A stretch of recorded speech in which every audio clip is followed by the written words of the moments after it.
Lalaking nasa likod umano ng serya ng kidnapping sa Zamboanga, Sibugay, patay matapos manlaban sa mga pulis. At isang driver na ipit sa minamaneho niyang truck sa Nueva Vizcaya.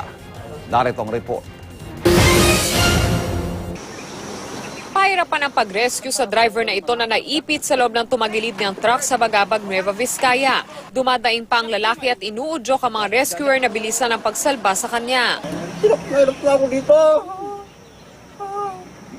Base sa investigasyon ng mga pulis, nawalan umano ng kontrol ang driver habang binabagtas ang pababa at pakurbang kalsada. Posibleng dahil ito sa bigat ng kargang simento ng truck.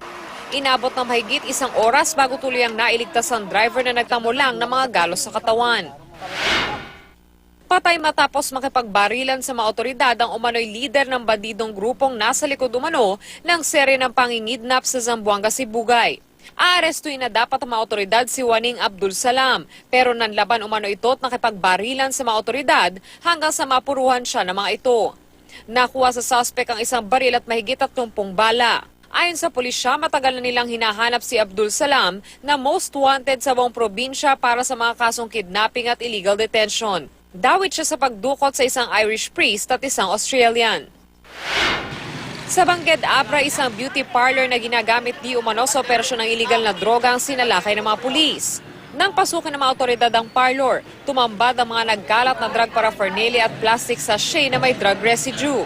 Arestado ang nagpapatakbo ng parlor na kabilang umano sa drug personality ng bayan. Itinanggi niya sa kanya mga nakuhang drug paraphernalia, pero inamin niyang gumagamit siya ng illegal na droga. Nakatakdang sampahan ng kaso ang suspect dahil sa paglabag sa Comprehensive Dangerous Drugs Act of 2002. Para sa unang balita, Von Aquino reporting.